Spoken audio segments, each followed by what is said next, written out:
Can I just say one thing firstly? I love the name Eat Sleep Boxing Repeat.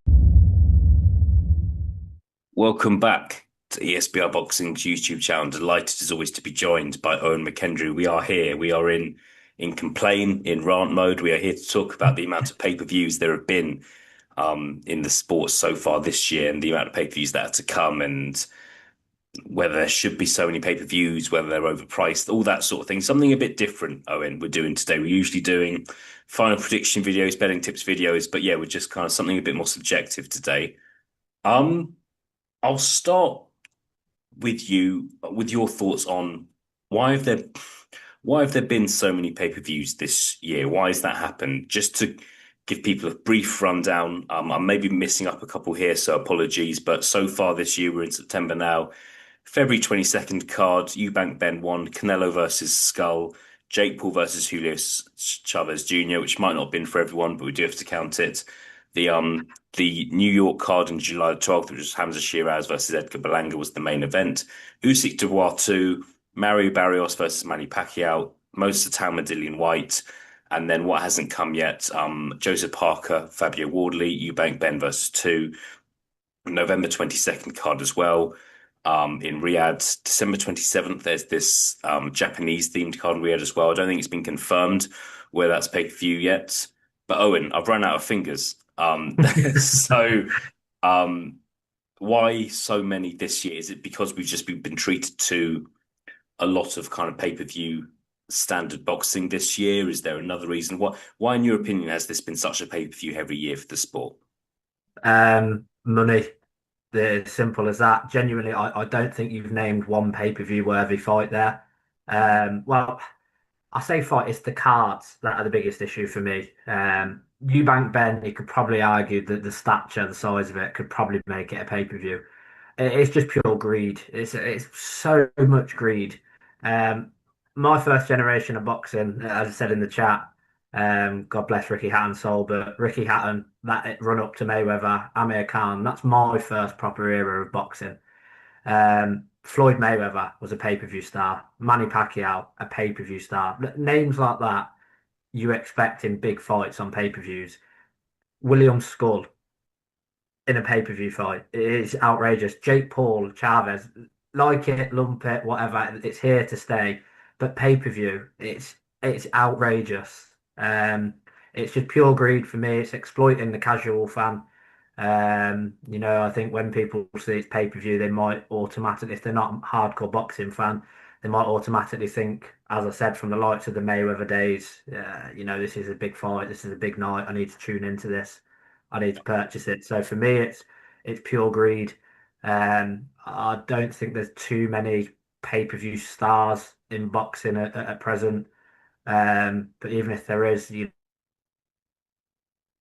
cards is, and for me would be,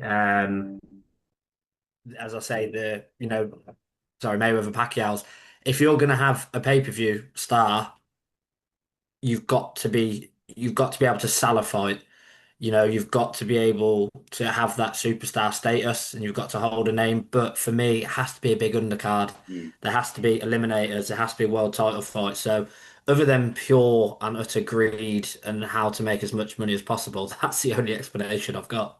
Yeah, and it's an interesting point you've made because when it's pay-per-view, you're not just paying for the main event, you're paying for the night of boxing. Some people might not see it that way. Maybe casual fans only care about the main event, but I'll give you two examples. I was there, look, I was lucky enough to be there on behalf of ESBR for Usyk versus Dubois 2, back in July. That undercard was dreadful. It was dreadful. Um, Horrendous. Obviously, like Lawrence Cody, Kevin Lorena was the chief support, which was one of the worst fights I've ever seen. It was a decent fight on paper, but the whole Didn't know. it was bad. It was a long night up until the main event. And just like in comparison, because I was looking at kind of a few years ago of pay-per-view cards, and I've got a bit of a strange example, but when Anthony Joshua fought Charles Martin, which arguably shouldn't have been pay-per-view, but it was, and they're trying to build Joshua as the next big thing, so you kind of understand why it was. But on the undercards, Lee Selby was defending his world title. Matt Macklin versus Brian Rose, which was a evenly matched fight, a good fight. George Groves was on the card. Jamie McDonnell, who was world level, was on the card as well. O'Hara Davis was on the card, who was kind of an exciting fighter at the time. Conor Benn made his debut, which was something a bit different as well. Ted Cheeseman was early in his career.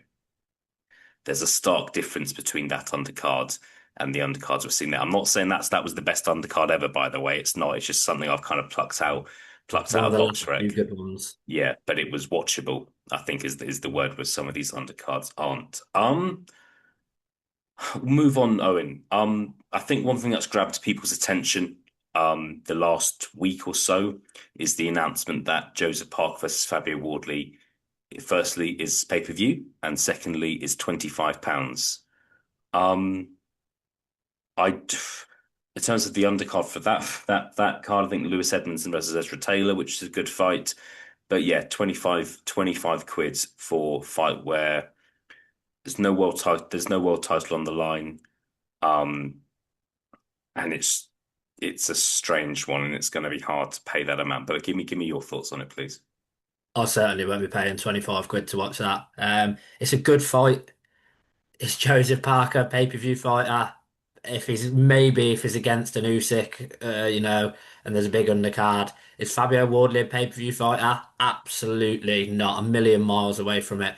I've got to take my hat off to Fabio Wardley. That fact he's on a £25 pay-per-view card, white collar to that is quite astonishing, really. But like I say, the best example in my lifetime I can think of is Mayweather Pacquiao, Mayweather Hatton, Pacquiao Hatton. Fighters that cracked America, fighters that had thousands of fans worldwide, big fan bases, exciting fighters, close matchups. Fabio Wardley is not a pay-per-view fighter. It doesn't matter if he could sell out a 30,000 seater stadium in Ipswich. That's his local.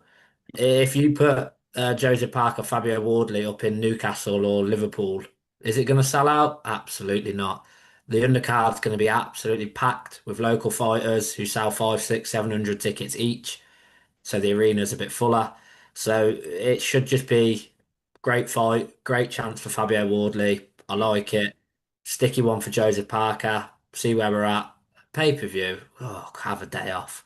That just backs up my point of pure greed. Fabio Wardley, fair play to him, but my lord, £25 Fabio Wardley being a pay-per-view fight is a joke, to be honest. Yeah, absolutely. And I think it's a shame because I really like the fight. I'm looking forward Yeah. to it. But I, it's just it's the fact it's £25 as well. I think if it was £15, I wouldn't have raised my eyebrows as much. But £25, it's a significant amount. It's a significant amount of money, and I just no, it's expensive. And I also think as well, Fabio Wardley, Joseph Park, October 25th, 25 quid. 3 weeks later, Chris Eubank Jr. versus Conor Benn, 25 quid. Week after that, there's the card in Riyadh, which has Anthony Yard, David Benavidez, Bam Rodriguez on the card as well. A good card. I don't think it's been confirmed how much that's going to be. Wouldn't surprise me if that was 25 quid. Could be 20, but say it's 25 quid. That's £75 in 4 weeks. And I just think I don't know. It's making the Criminal. sport less accessible. It's making it a turn off for fans. And this is all a few weeks before Christmas, by the way. It's an expensive time of year for a lot of people. I don't want to go on for too long, but it's turning. I think one of the biggest problems I have is it's turning fans away. And at the same time, we're going to get onto DAZN in a little bit. You've got DAZN, which is a platform that a lot of people aren't aware of. When I say people, I mean casual sports fans, casual boxing fans. And I think once they might become aware of it, but when they see they have to subscribe and pay either monthly or an annual fee, and then pay on top of that for all these pay-per-views, they won't want to, and some people simply can't afford to. Some people don't have 75 quid to spend on watching a boxing match. They can't justify it. They can justify spending 25 quid on food and bills and that sort of thing, but to watch two blokes have a jump around with each other, I don't think they can justify that. Um, Give me your opinion on DAZN, Owen. It's 130 quid to have a 12-month a 12-month subscription to DAZN. And there have been, I'm going to say, out of the pay-per-views that have happened this year, I'm going to say 8 or 9 of them so far have been on DAZN at either 20 or 25 pounds a piece. Um, just your thoughts on that. We're not going to kind of do the maths in terms of how much you would have spent on DAZN, but potentially some people have spent kind of in the region of 250 quid just on Yeah. DAZN in the last 12 months. My opinion on the zone is it's just been completely missold and a lie. Um, I may be completely misinformed myself, but the zone, from what I've seen, was supposed to be not the end of pay-per-views, but you have a subscription, you pay your subscription, you get access to pay-per-view worthy fights. That's just gone out the window. It's the inception of the zone was brilliant. I thought it was a great thing. It works out what just over £10 a month. It's affordable. If people might struggle with that, you could, as a typical salesman might say, as Eddie Hearn or someone might say, it's a couple of cups of coffee from Costa, it's a couple of pints a month. It's accessible. It's great. It's a brilliant inception, but it's just not been used how it should have been used. The whole point, I believed, of the zone was not to end pay-per-view. You still pay a fee. You get to see great fights. You get great access. There's all sorts on the zone. It's not just boxing. There's all sorts you can watch on it. But how can you go from that and then go, actually, this fight will be on it, but that fight's 25 quid, but we still want you £10 on top of that. Then we're going to put another 25 quid on, and we still want you £10 next month. It's just money, money, money, money, money. Um, I think the best way to describe it, like you said, it just prices fans out, pay-per-views, and the whole point of the zone was to combat that. And then another video for another day, like I said to yourself, the 40, 80, £120 ticket model was perfect. Now you've got cards at the O2 to sit in the gods with a terrible view for £65. Mm. If you want to sit in the lower, in the seated area, it's £155. Yeah. Yeah. Like what do they want? It almost seems to me of the way I'll describe it is football, how they're some of the bigger clubs, it almost feels like they're trying to price the real fans out, get the tourists and get the touts in.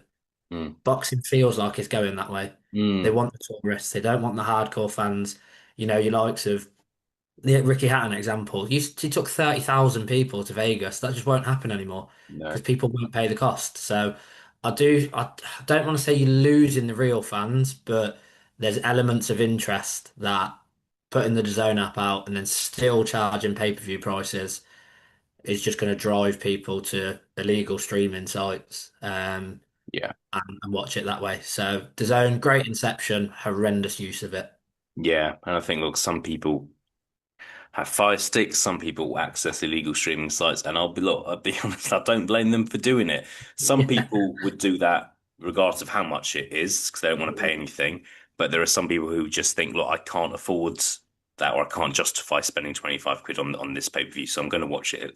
I'm going to watch it illegally. So I don't blame people for doing it anymore.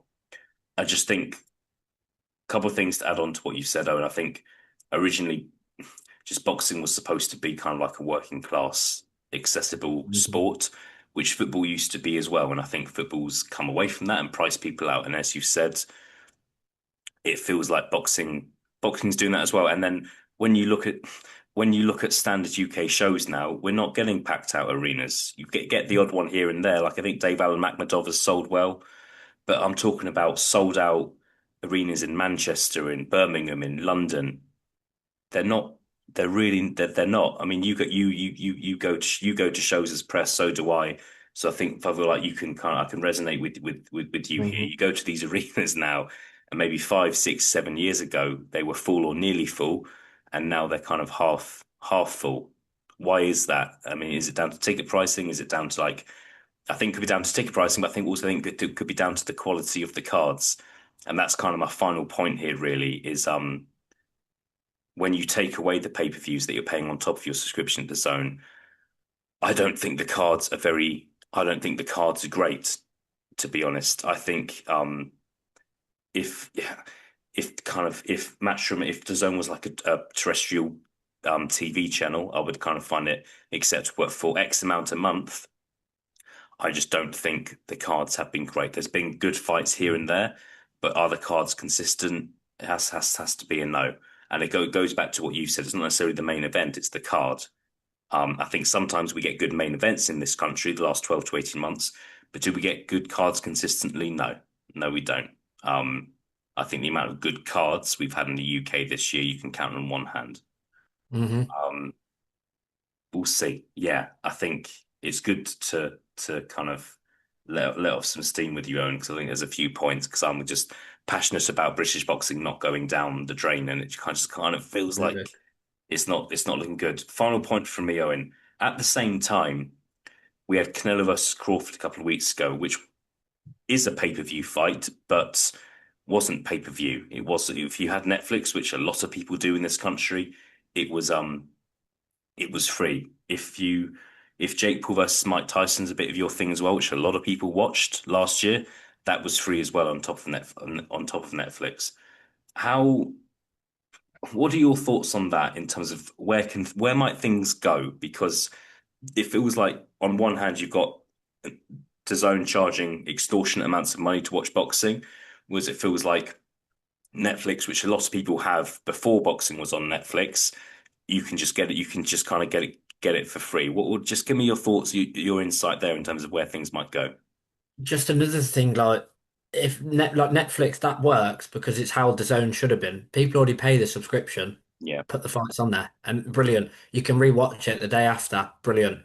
It's a fantastic idea, but it just almost puts the zone thing to shame because they've done what the zone said they were going to do, and they've had Canelo Crawford, which is arguably the biggest fight we've seen in how many years? Mm. Of two elite superstar status boxers going at it. So that is a big, massive shove it in your face to the zone as much as you possibly can be, showing we can do it. Here's how you do it. Yeah. Now what? Yeah. So I think that was brilliant for the fan because, like I say, I've got Netflix, you've got Netflix, the majority of households in the UK have Netflix, majority in America will. There you go. You're reaching out to new audiences, you're reaching out to new people. It's exactly what the Zone attempted to do and have failed to do. So I'm all for it, but it just shows what a shambles the Zone has been, really. Yeah. All right. We'll leave it there. Otherwise, we might be here all night, Owen. Owen, thank you for your time. Maybe we'll do some sort of follow-up episode in a few months in terms of how many pay-per-views we've had there. I think you've touched on ticket prices as well. I think that's an important topic. And we'll see how that kind of develops as well. But yeah, if you're watching this video, please let us know your thoughts. Have we got too many pay-per-views and me and Owen going over the top? Let us know your thoughts. Owen, thank you very much for your time, and I'll speak to you again soon. Pleasure as always, mate.